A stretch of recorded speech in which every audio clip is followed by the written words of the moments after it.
Death note part 1 যেখানে শেষ হয়েছিল সেখান থেকে death note part 2 the last name গল্প শুরু হয়। ডেথ নোট খুবই থ্রিলিং একটা গল্প।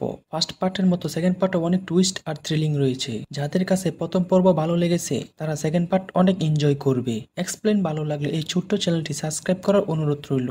আর তোমাদের কাছে জানতে চাই তোমরা কার সাপোর্ট করছো। কিরা সাপোর্ট করলে ভিডিওতে লাইক করো, আর এলএ সাপোর্ট করলে কমেন্টে জানিয়ে দাও। আর কথা না বাড়িয়ে চলো শুরু করি death note the last name মুভির গল্প। So hello everyone, welcome to cinema শহর। আর আমি শাকিল আছি তোমাদের সাথে। মুভির শুরুতে আমরা একজন অ্যাক্ট্রেসকে দেখতে পাই যার নাম মিসা আমানে। তাকে একজনের থেকে দূরে পালাতে দেখি। সেই লোকটা মিসাকে মারার জন্য মিসার উপর আক্রমণ করছে। মিসা ও জীবন বাঁচানোর জন্য চিৎকার করতে লাগে, কিন্তু তখন আশেপাশে কোনো মানুষ ছিল না। তখন একটা সিনেগামী এসব কিছু দেখছিল। সেই আক্রমণ করা লোকটার নাম তার ডেথ নোটে লিখে ফেলে। এতে লোকটা মিসাকে মারার আগে নিজেই হার্ট অ্যাটাক করে মারা যায়। এরপর একটা ডেথ নোট উপর থেকে মিসার সামনে এসে পড়ে। এটাও লাইটের কাছে থাকা ডেথ নোটের মতোই একটা ডেথ নোট। তার মানে পৃথিবীতে একই সাথে দুইটা ডেথ নোট আর দুইটা ডেথ গড মানে সিনিগামি রয়েছে। এইদিকে আমরা আগের পর্বে যেমনটা দেখেছিলাম, লাইট তার প্ল্যান পুরা করার জন্য টাস্ক ফোর্সে যুক্ত হয়ে এলের আসল নাম জানার জন্য তার গার্লফ্রেন্ড শিউরিকে মেরে ফেলছিল। পরের দিন লাইট শিউরির ফিউনারালে অংশগ্রহণ নিতে আসে। লাইট তার বাবাকে বলে সে কিরাকে দৌড়িয়ে দিয়ে শিউরির হত্যার বদলা নিবে। তখন রিউক হাসতে হাসতে বলে, তুমি তো আসল কিরা, তুমি নিজেকে দৌড়িয়ে দিবে নাকি? এরপর ওয়াটারি কিরাকে টাস্ক ফোর্সের গোপন হেডকোয়ার্টারে নিয়ে যায়। অনেক সুরক্ষিত সিকিউরিটি পার করে তারা হেডকোয়ার্টারের ভিতরে প্রবেশ করে। ওয়াটারি বলে, রিওজাকি আমি লাইটকে নিয়ে এসেছি। এটা শুনে সাথে সাথে লাইট বলে, রিওজাকি তাহলে তোমার নকল নাম? তুমি কিরা থেকে নিজেকে বাঁচানোর জন্য নকল নাম ব্যবহার করছো। এল বলে, তুমি অনেক ইন্টেলিজেন্ট, কিন্তু তুমি এটা কিভাবে বুঝতে পারলে? লাইট বলে, কিরার কেস নিয়ে লজিক্যালি চিন্তা করলে এটা বোঝা খুবই সহজ। এল বলে, তুমি আসলে অনেক ইন্টেলিজেন্ট, তবে আমি সন্দেহ করছি যে তুমি আসল কিরা। লাইট এল এর সাথে দাবা খেলতে খেলতে বলে, তুমি কি মজা করছো নাকি? এল বলে, আমি মজা একদমই পছন্দ করি না। লাইট বলে, তাহলে তুমি আমার মতো ডেঞ্জারাস একজনকে টাস্ক ফোর্সে ইনভাইট করছো কেন? এল বলে, আমি মারা গেলে সবাই বুঝে যাবে তুমি আসল কিরা। লাইট বলে, তুমি এত শিওর কিভাবে হলে? এল বলে, আমাদের ইনভেস্টিগেশনের সকল তথ্য কিরার কাছে লিক হয়ে যাচ্ছিল, তাই আমরা এফবিআই এজেন্ট লাগিয়ে টিমের সবার ফ্যামিলি মেম্বারদের উপর নজর রেখেছিলাম। তুমিও তাদের মধ্যে একজন। এই মিশনে সকল এফবিআই এজেন্ট মারা গিয়েছে, তবে আমরা একজনকে খুঁজে পেয়েছি যার উপর সন্দেহ সবচেয়ে বেশি, সেটা হচ্ছে তুমি। তাই আমরা তোমার বাড়িতে রুমে ক্যামেরা আর বক্স লাগিয়েছিলাম। লাইট বলে, এটা তো ইনলিগাল। এল বলে, আমি জানি তুমি কোনোভাবেই বুঝে গিয়েছিলে তোমার বাড়িতে ক্যামেরা আছে। এমনকি নাওমিকেও আমরা কোনো ধরনের ইনফরমেশন দেইনি, তবুও নাওমি ইনভেস্টিগেশন করে তোমার কাছে পৌঁছে গিয়েছিল। তখন অন্য ডিটেকটিভরা বলে, লাইট মাত্রই তার গার্লফ্রেন্ডকে হারিয়েছে, তার সাথে এসব কথা বলা মোটেও উচিত হচ্ছে না। এল বলে, কিরা মৃত্যু সিচুয়েশন নিজের মতো করে সাজাতে পারে, তাই এটাও হতে পারে লাইট শিউরি আর নাওমিকে কন্ট্রোল করে প্ল্যান মতো হত্যা করেছে। লাইট বলে, সে যদি এমনটা করে থাকে তাহলে এর পিছনে কি কারণ থাকতে পারে? এল বলে, যাতে সে সবার সিম্পেথি পেয়ে টাস্ক ফোর্সে জয়েন করতে পারে আর এল এর আসল নাম জেনে তাকে মারতে পারে। তখন ডিটেকটিভ মাতসুদা এল এর উপর অনেক রেগে যায়। সে বলতে থাকে, এল একজন হার্টলেস মানুষ, তার দয়া মায়া নেই। তো বুঝতেই পারছো লাইট অনেক ইন্টেলিজেন্ট হলেও এল কোনো অংশে লাইটের থেকে কম যায় না। সে ইজিলি কিরা চালগুলো ধরে ফেলতে পেরেছে। লাইট জিজ্ঞাসা করে, তাহলে বলো আমি কিভাবে খুনগুলো করেছি? এল বলে, এখন শুধু এই একটা জিনিসই আমার জানতে হবে। লাইট বলে, যদি প্রমাণ হয় সেই কিরা তাহলে কি হবে? এল বলে, দুর্ভাগ্যবশত তোমার মৃত্যুদণ্ড হবে। তখনই লাইট দাবা খেলায় এলকে চেকমেট করে দেয়, মানে লাইট জিতে যায়। এল এটা দেখে অনেক অবাক হয়ে যায় আর বলে, তুমি অনেক বুদ্ধিমান। অন্য একজন ডিটেকটিভ বলে, এল শুধু লাইটকে একটু বাজিয়ে দেখেছে, তারা এখন আর লাইটকে কিরা হিসেবে সন্দেহ করছে না। এল বলে, আমিও আশা করি তুমি কিরা না। তখন রিউক লাইটকে বলে, তুমি চাইলে এখন এল এর নাম খুব সহজে জেনে তাকে মেরে ফেলতে পারো। তার জন্য তোমাকে শুধু তোমার অর্ধেক আয়ু দিয়ে আমার সাথে ডিল করে সিনেগামি চোখ নিতে হবে। তবে কিরা এই অফার অ্যাকসেপ্ট করে না। এইদিকে সাকুরা টিভির স্টুডিওর সামনে সাকুরা টিভির ফেস্টিভ্যাল নামে একটা মেলা হচ্ছিল। সেখানে লাইটের বোন সাইও ঘুরতে এসেছে। তখনই চিফ ইয়াগামির কাছে খবর আসে কিরা সাকুরা টিভির কাছে তার কিছু ভিডিও টেপ পাঠিয়ে সেগুলো নিউজে দেখাতে বলেছে। টিভি চালিয়ে দেখতে পায় সাকুরা টিভিতে বলা হয়েছে 3 দিন আগে কেউ একজন তাদেরকে 2টা ভিডিও স্টেপ পাঠিয়েছে। সে নিজেকে সেকেন্ড কিরা হিসেবে পরিচয় দিয়েছে। প্রথম ভিডিওতে বলা হয়েছে একজন ক্রিমিনালকে যাকে সাম্প্রতিক সময় গ্রেপ্তার করা হয়েছে সে মারা যাবে, আর সে সত্যি গতকাল হার্ট অ্যাটাক করে মারা গেছে। এবং দ্বিতীয় ভিডিও টেপটা যা আজকে এই লাইভ সময় সম্প্রচার করতে বলা হয়েছে, যদি তারা এমনটা না করে তাহলে সেকেন্ড কিরা সাকুরা টিভি সবাইকে মেরে ফেলবে। এরপর সেকেন্ড কিরার পাঠানো ভিডিওটা চালানো হয়। সে বলতে শুরু করে, আমি হলাম সেকেন্ড কিরা, আমিও কিরার মতো ক্রিমিনালদেরকে ঘৃণা করি। আমি এমন একটা ওয়ার্ল্ড তৈরি করতে চাই যেখানে কোনো ক্রাইম থাকবে না, আর যে আসল কিরার বিরুদ্ধে যাবে সে আমার শত্রু হয়ে যাবে। কিরাকে কোনোভাবে বাধা দিলে তাকেও মরতে হবে, যাতে পৃথিবী শান্তি বজায় থাকে। এরপর সেকেন্ড কিরা বলে হিমিবা কাজুকো নামে এক ব্যক্তি কিরার বিরুদ্ধে কথা বলছে, তাই তাকে লাইভে হত্যা শাস্তি দেওয়া হবে, আর সে হার্ট অ্যাটাকে মারা যাবে। আর সত্যি সত্যি হিবিমা লাইভের টক শোতে কিরার বিরুদ্ধে কথা বলার সময় হার্ট অ্যাটাক করে মারা যায়। সেকেন্ড কিরা বলে সবাইকে কিরাকে রক্ষাকর্তা হিসেবে মেনে নিতে হবে, তারা একসাথে মিলে নতুন একটা দুনিয়া তৈরি করবে। এখন শুধু কিরাই অন্যায় অত্যাচারে তলিয়ে যাওয়া এই পৃথিবীটাকে বাঁচাতে পারে। তখন সাকুরা টিভির সামনে থাকা কিছু মানুষ সেকেন্ড কিরার কথায় মোটিভেট হয়ে কিরার নামে স্লোগান দিতে শুরু করে। ততক্ষণে টাস্ক ফোর্সের একজন ডিটেকটিভ মগি সেখানে এসে সবাইকে বলে, তোমরা কিরাকে সাপোর্ট করো না, কিরা একজন খুনি, সে নৃশংসভাবে মানুষকে হত্যা করে। এরপর মুহূর্তের মধ্যে ডিটেকটিভ মগি হার্ট অ্যাটাক করে ছটফট করতে করতে মাটিতে লুটিয়ে পড়ে। এতপর মগি মারা যায়। লাইটের বোন সায়ো মগিকে চিনত। সায়ো তখন সেখানে ছিল। সে মগির কাছে ছুটে আসে। তারপর দুজন পুলিশ সেখানে এসে সবাইকে চলে যেতে বলে, আর তাদেরও একই অবস্থা হয়, তারা দুজনই হার্ট অ্যাটাক করে মারা যায়। তখন অন্য ডিটেকটিভটা সাকুরা টিভিতে যেতে চায়। এল বলে এখন সেখানে গেলে মগির মতো তারাও মারা যাবে। এল কতটা ইন্টেলিজেন্ট সেটা এখান থেকে আমরা বুঝতে পারি। এল বলে মনে হচ্ছে এই সেকেন্ড কিরা কারো ফেস দেখে তাকে মেরে ফেলতে পারে। সে অর্ডার দেয় সেখান থেকে সকল পুলিশকে যেন সরিয়ে নেওয়া হয়, না হলে তারাও মারা যাবে। এরপর সেকেন্ড কিরা আসল কিরাকে তার সাথে দেখা করতে বলে। সে বলে তার কাছে সিনেগামির চোখ আছে, সে কিরাকে সাহায্য করতে পারবে। এটা শুনে এল শক হয়ে চেয়ার থেকে পড়ে যায়। এল বলে এখন কি আমার ডেড গড সিনিগামিকেও বিশ্বাস করতে হবে নাকি? সিচুয়েশন কন্ট্রোল করার জন্য লাইট বলে হয়তো সিনিগামি মানে হত্যা করাকে বোঝানো হয়েছে। এইদিকে সাকুরা টিভির সামনে লাইটের বোন সায়ো চিৎকার করে বলে কিরা ন্যায় বিচার করছে না, সে একজন খুনি, সে কিভাবে মানুষদেরকে ইজিলি ভাবে মেরে ফেলছে। সায়োকেও তখন সাকুরা টিভিতে লাইভে দেখানো হচ্ছে, তার মানে সেকেন্ড কিরা সায়োকেও মেরে ফেলতে পারে। লাইট এটা দেখে তার বোনের জন্য আতঙ্কিত হয়ে যায়। আমরা দেখতে পাই যে এই সব খুন করছে মানে সেকেন্ড কিরা, সে সায়োর নাম ও আয়ু দেখতে পাচ্ছে। তার মানে সেকেন্ড কিরা সিনিগামির সাথে অর্ধেক আয়ুর বিনিময়ে সিনিগামির সাথে চোখের ডিল করেছে। তখনই আমরা এইসব কিছু ঘটনা সেই সেকেন্ড কিরাকে দেখতে পাই। এটা মূলত সেই অ্যাক্ট্রেস আমানে মিসা, যাকে মুভির শুরুতে একটা ডেথ নোট পেতে দেখেছিলাম। সে সায়োর এইসব কথায় অনেক রেগে যায়, তবে সায়োর নাম ডেথ নোটে লিখে না। ততক্ষণে একজন অফিসার মাথায় হ্যামলেট পরে তার মুখ ডেকে এসে সাকুরা টিভির ডিসপ্লে আর ক্যামেরা ভেঙে ফেলে। তখন আমরা দেখতে পাই এটা হচ্ছে লাইটের বাবা চিফ ইয়াগামি। চিফ সায়োর ফেস ডেকে দিয়ে সায়োকে সেভ করে।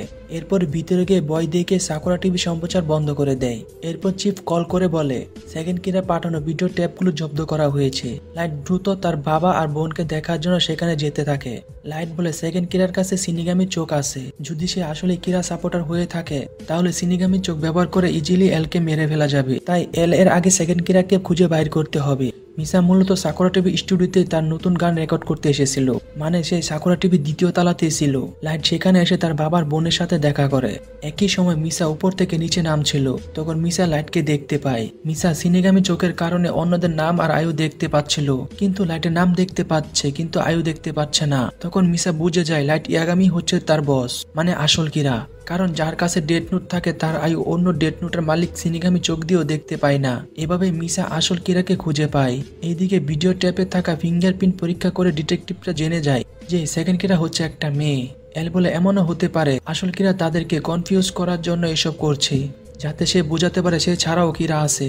লাইট বলে এটা অসম্ভব, কারণ ফার্স্ট কিরা শুধু ফেস দেখে খুন করতে পারে না, কিন্তু সেকেন্ড কিরা ফেস দেখে খুন করেছে।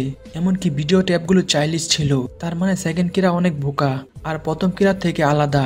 এমনকি প্রথম কিরা ইনোসেন্টদেরকে মারে না, এই কিরা মেরেছে। এল বলে যদি সেকেন্ড কিরা আর আসল কিরা একসাথে হাত মিলায় তাহলে অনেক ভয়ানক কিছু হবে, তাই সেকেন্ড কিরাকে যত দ্রুত সম্ভব ধরতে হবে। এল তখন সন্দেহ করে সেকেন্ড কিরা সম্ভবত সাকুরা টিভির স্টুডিওর ভিতর থেকে এসব করছে, তাই সে ওই সময় সাকুরা টিভির স্টুডিওতে থাকা সবার নামের লিস্ট বের করতে বলে। আর চিফ ইয়াগামিকে সাকুরা টিভির মাধ্যমে আসল কিরাকে একটা মেসেজ পাঠানোর ব্যবস্থা করতে বলে। অন্যদিকে সাকুরা টিভি সবাই তাদের চ্যানেলের টিআরপি বেড়ে যাওয়ায় অনেক আনন্দ করছিল। সবাই সাইকো নামে টিভি অ্যাঙ্গারকে সম্পূর্ণ ক্রেডিট দেয়। তখন একজন রিপোর্টার অন্য একজন রিপোর্টার তাকাদাকে বলে সম্পূর্ণ ক্রেডিট তাকাদার পাওয়ার কথা, কারণ তাকাদা প্রথম দিন থেকে কিরার পক্ষে রিপোর্ট তৈরি করেছে, যার কারণে সেকেন্ড কিরা তাকে ভিডিও ট্যাপগুলো পাঠিয়েছিল।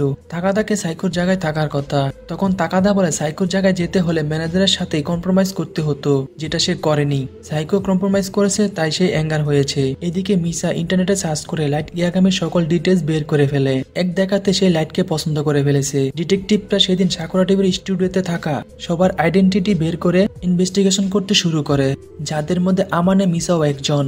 সেদিন রাতে মিসা রাস্তায় লাইটের সামনে চলে আসে। সে লাইটকে ডিরেক্ট বলে, আমি ভেবেছি তুমি হয়তো টেনশনে আসো, তাই এখানে তোমার সাথে দেখা করতে চলে আসলাম। এরপর মিসা লাইটকে তার ডেথ নোটটা দেখায়। লাইট ডেথ নোট দেখে বুঝে ফেলেছে এটাই আসলে সেকেন্ড কিরা। ডেথ নোট টাচ করার সাথে সাথে সে সেকেন্ড সিনিগামী র্যামকে দেখতে পায়। রাস্তায় আর কোনো কথা না বলে লাইট মিসাকে তার বাড়িতে তার রুমে নিয়ে আসে।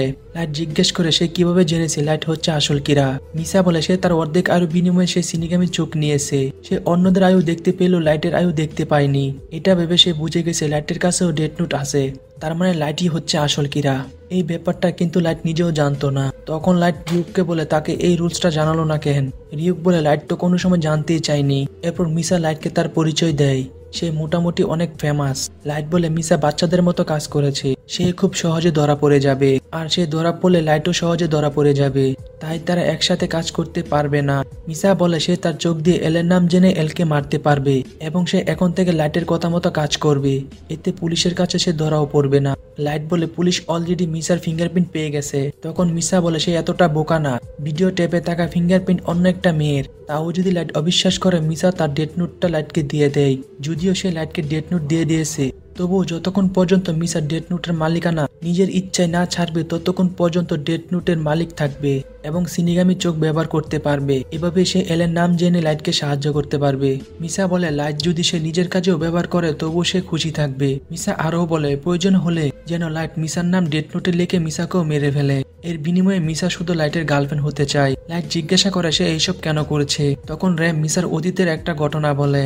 একদিন রাতে মিসা বাহির থেকে বাড়িতে এসে দেখতে পায় তার বাবা মা আর ছোট ভাই রক্তাক্ত অবস্থায় ফ্লোরে পড়ে আছে। তখনই সে বাইরে তাকিয়ে খুন করা লোকটিকে দেখে ফেলে। খুনি যদিও পালিয়ে যায়, কিন্তু মিসা তার চেহারাটা অনেক ভালো করে দেখেছিল। মিসার দেওয়া তথ্য মতে পুলিশকে খুনি অ্যারেস্ট করে, কিন্তু মিসা যেহেতু একমাত্র প্রত্যক্ষদর্শী, এছাড়া আর কোনো প্রমাণ নেই, তাই কিছুদিনের মধ্যে সেই খুনিটা ছাড়া পেয়ে যায়। এই ঘটনায় মিসা অনেক ভেঙে পড়ে, সে একা একা থাকতে শুরু করে। হঠাৎ একদিন মিসা জানতে পারে তার ফ্যামিলিকে হত্যা করা খুনি মারা গেছে, আর তাকে মেরেছে কিরা নামে একজন। তারপর থেকে মিসা কিরাকে তার বস মানতে শুরু করে। এসব শুনে লাইট মিসার সাথে হাত মিলাতে রাজি হয় এবং মিসাকে তার গার্লফ্রেন্ড বানিয়ে নেয়। তবে লাইটের সম্পর্কে আমরা যা জেনেছি তাতে বুঝতে বাকি নেই যে লাইট মিসাকে তার কাজের জন্য ইউজ করবে। লাইট মিসাকে বলে যদি তাদের মধ্যে কোনো একজন ধরা পড়ে তাহলে অন্যজনের নাম নিতে পারবে না, এমনকি ডেথ নোটের সম্পর্কে বলতে পারবে না। মিসা ও লাইটকে প্রমিস করে সে বলবে না। লাইট মিসাকে বলে সে মিসাকে এলের কাছে নিয়ে যাবে যাতে মিসা এলের নাম দেখতে পারে, এভাবে তারা এলকে ইজিলি মারতে পারবে। তখন র্যাম এসে লাইটকে বলে লাইট যদি কখনো মিসাকে মারার চেষ্টা করে তাহলে তার আগে র্যাম লাইটকে মেরে ফেলবে। পরের দিন লাইট তার কলেজে কাজ করার সময় এল সেখানে আসে। এল বলে কয়েকদিন হয়ে গেছে এখনো কিরা নতুন কোনো হত্যা করেনি, তাই সে সন্দেহ করছে আসল কিরা এবং সেকেন্ড কিরা একে অপরের সাথে হাত মিলিয়েছে। লাইট বলে এলের এভাবে পাবলিকলি নিজের ফেস দেখানো ঠিক হচ্ছে না। এল বলে সে যে এল এটা একমাত্র লাইটই জানে, অন্য কেউ এলকে চিনে না। যদি লাইটই কিরা হয় তাহলে সেকেন্ড কিরাকে এলের পরিচয় বলে দেয়, তাহলে সে মারা যাবে। আর এসবের জন্য সে একটা মাস্ক নিয়ে এসেছে। তারা ক্লাস থেকে বের হওয়ার সময় এল বলে সে একটা ইম্পর্টেন্ট কাজে এখানে এসেছে। তখনই মিসা লাইটের সাথে দেখা করতে আসে। মিসাকে দেখে লাইট অনেক খুশি হয়, কারণ মিসা এখন লাইটের নাম জানতে পারবে। ঠিক এমনটাই হয়। মিসা মজা ছলে লাইটের মাস্কটা খুলে ফেলে আর এলের আসল নাম জেনে যায়। তবে এল মিসার হাত ধরে বলে সে মিসার অনেক বড় একটা ফ্রেন্ড। তখনই আশেপাশে সকল স্টুডেন্টরা মিসাকে চিনে ফেলে, তারা মিসাকে ঘিরে ধরে। এরপর মিসা লাইটকে বিদায় জানিয়ে সেখান থেকে চলে যায়। এলও তখন হেডকোয়ার্টারে ফিরে যেতে শুরু করে। তখন লাইট মিসার থেকে এলের নাম জানার জন্য মিসাকে কল করে, কিন্তু এখানে একটা টুইস্ট ঘটে যায়। মিসার কল এল রিসিভ করে, মানে বীরের মধ্যে এল মিসার ফোনটা চুরি করে নিয়েছে। লাইট বলে মিসার ফোন তোমার কাছে কেন? এল বলে সে এই মোবাইলটা নিচে পড়ে থাকতে দেখে তুলে নিয়েছে। লাইট এল এর থেকে মিসার ফোন কেড়ে নেয়। এল বলে মাত্রই তো তোমার সাথে মিসার দেখা হলো, তাহলে এখনই মিসাকে কল করা কি প্রয়োজন হলো? হয়তো তুমি মিসাকে অনেক বেশি ভালোবাসো, অথবা তোমার মিসার কাছ থেকে ইমার্জেন্সি কিছু জানার আছে। এইদিকে ডিটেকটিভরা মিসাকে অ্যারেস্ট করে হেডকোয়ার্টারে নিয়ে যায়। সেই খবর এলকে জানানো হয়। এল লাইটকে বলে মিসাকে সেকেন্ড কিরা সন্দেহ করে গ্রেফতার করা হয়েছে, কারণ মিসা কিরার এক ঘনিষ্ঠ ভক্ত আর সাকুরা টিভির স্টুডিওতে মিসার উপস্থিতি ছিল। এল লাইটের কাছ থেকে মিসার ফোন নিয়ে নেয় আর লাইটকে কিছুদিনের জন্য হেডকোয়ার্টার থেকে দূরে থাকতে বলে। এরপর এল সেখান থেকে চলে যায়। মিসা মানে সেকেন্ড কিরা কারো ফেস দেখে তাকে মেরে ফেলতে পারে। মিসাকে একটা রুমে হাত পা বেঁধে তাকে আটকে রাখা হয়, তাকে 24 ঘন্টা পর্যবেক্ষণ করা হয়। মিসা যেহেতু একজন সেলিব্রিটি, তাই এল এজেন্টের মাধ্যমে মিসা হসপিটালে ভর্তি আছে এই খবর ছড়িয়ে দিতে বলে। এল চিফ ইয়াগামিকে বলে লাইট আর মিসা একে অপরের বন্ধু। ইতিমধ্যে মিসা তাদের বাড়িতেও গিয়েছিল। তার মানে মিসা যদি সেকেন্ড কিরা হিসাবে প্রমাণিত হয় তাহলে লাইট যে আসল কিরা সেটাও প্রমাণ হয়ে যাবে। এইদিকে লাইট বলে মিসা পুলিশকে সবকিছু বলে দেওয়ার আগে তাকে র্যামের সাথে যোগাযোগ করতে হবে। রিউক বলে সিনিগামিরা সবসময় তাদের ডেথ নোটের আসল মালিকের সাথে থাকে। যতক্ষণ পর্যন্ত মালিক নিজের ইচ্ছায় ডেথ নোটের মালিকানা না ছাড়বে অথবা মারা না যায় ততক্ষণ পর্যন্ত সিনিগামিরা মুক্ত হয় না। তার মানে র্যাম এখনো মিসার সাথেই আছে। এরপর 2 দিন কেটে যায়, তবুও মিসা কিছুই স্বীকার করে না, এমনকি নিজেকে নির্দোষও বলে না, একেবারে চুপচাপ হয়ে আছে। হঠাৎ করে মিসা চিৎকার করে বলে সে আর সহ্য করতে পারছে না আর বারবার তাকে মেরে ফেলতে বলে। মিসা বলে তুমি তো খুব সহজে আমাকে মেরে ফেলতে পারবে, প্লিজ আমাকে মেরে ফেলো। আমার তো সেই দিনই মরে যাওয়ার কথা ছিল যেদিন আমার ফ্যামিলি সবাই মারা গিয়েছিল। এলসহ অন্য ডিটেকটিভরা ভাবে মিসা এই কথাগুলো তাদেরকে বলেছে, কিন্তু আমরা তো জানি মিসা এই কথাগুলো আসলে র্যামকে বলেছে। এর কিছুক্ষণ পর র্যাম লাইটের কাছে আসে। র্যাম বলে মিসা ডেথ নোটের মালিকানা ছেড়ে দিয়েছে, সে শুধুমাত্র লাইটকে বাঁচানোর জন্য নিজের মৃত্যু কামনা করছে। তবে র্যাম মিসাকে বুঝিয়ে ডেথ নোটের মালিকানা ছেড়ে দিতে বলেছে, কারণ সে মিসাকে অনেক পছন্দ করে, তাই সে তাকে মারতে পারবে না। ডেথ নোটের মালিকানা ছেড়ে দেওয়ায় র্যাম মিসার ডেথ নোটের সাথে সম্পৃক্ত সকল স্মৃতি মুছে দিয়েছে। এমনকি মিসা এটাও ভুলে গেছে যে লাইট ইয়াগামি হচ্ছে কিরা। তার শুধু এটাই মনে আছে যে সে লাইটকে ভালোবাসে এবং লাইট তার বয়ফ্রেন্ড। র্যাম লাইটকে ওয়ার্নিং দেয় মিসাকে যেই করে হোক উদ্ধার করতে বলে, নয়তো সে লাইটকে মেরে ফেলবে। লাইট বলে ডেড গার্ড সিনিগামি একজন মানুষের প্রতি এত দরদ থাকার পিছনে এত কারণ কি? র্যাম বলে আমি শুধু জেলাসকে দেওয়া ওয়াদা পূরণ করেছি। তখন আমরা একটা ঘটনা জানতে পারি, জেলাস নামে একটা সিনিগামি মিসাকে অনেক পছন্দ করত। সে সারাক্ষণ মিসাকেই দেখতো। মা বাবাহীন মিসার প্রতি জেলাসের একটা টান কাজ করত। সে মিসাকে নিজের মেয়ের মতো দেখতো। যেদিন মিসাকে একজন খুনি অ্যাটাক করেছিল সেই দিনই মূলত মিসার আয়ু শেষ হয়ে গিয়েছিল। কিন্তু মিসার মৃত্যু মেনে নিতে না পেরে জেলার সেই খুনির নাম ডেথ নোটে লিখে দেয়। এতে সেই খুনি মারা যায় এবং মিসার আয়ু বেড়ে যায়। তবে রুলস অনুযায়ী সিনিগামিরা মানুষের জীবন কেড়ে নিতে পারবে কিন্তু কাউকে বাঁচাতে পারবে না। যেহেতু জেলাস মিসাকে বাঁচিয়েছে তাই জেলাস টুকরো টুকরো হয়ে মারা যায়। মারা যাওয়ার আগে জেলাস র্যামকে মিসার যত্ন নিতে বলে, তাই র্যাম মিসাকে জেলাসের ডেথ নোট দিয়ে মিসার সাথে সাথে থেকেছে আর মিসাকে রক্ষা করেছে। লাইট বলে তার মানে কোনো সিনিগামী মানুষদের প্রেমে পড়লে তাকে মরতে হবে।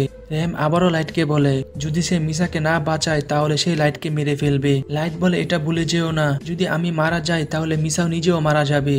তবে মিসাকে উদ্ধার করার জন্য একটা উপায় আছে, কিন্তু এটা দীর্ঘ সময়ের ব্যাপার। এরপর লাইট জঙ্গলে গিয়ে মিসা লাইটকে যে ডেথ নোটটা দিয়েছিল মানে জেলাসে সেই ডেথ নোটটা র্যামকে দিয়ে কোনো একটা কাজে পাঠিয়ে দেয়। র্যামকে লাইট কোথায় পাঠিয়েছে সেটা আমরা পরে জানতে পারবো।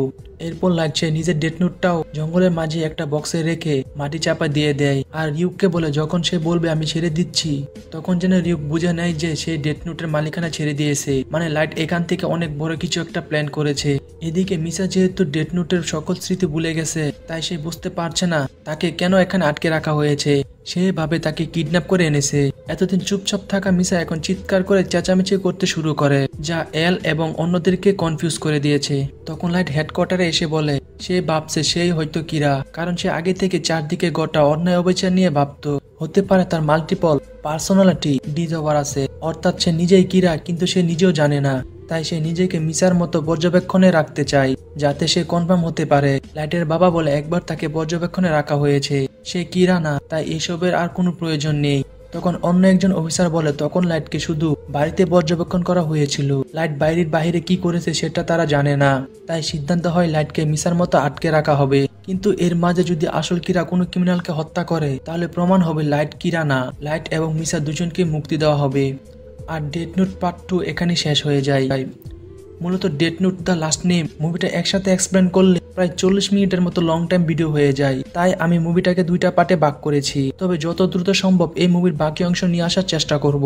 ভিডিওটি ভালো লাগলে লাইক, কমেন্ট এবং সাবস্ক্রাইব করে দিও। অবশেষে ভিডিওটি সম্পূর্ণ দেখার জন্য আপনাদেরকে ধন্যবাদ। সবাই ভালো থাকবেন, সুস্থ থাকবেন। আল্লাহ হাফেজ।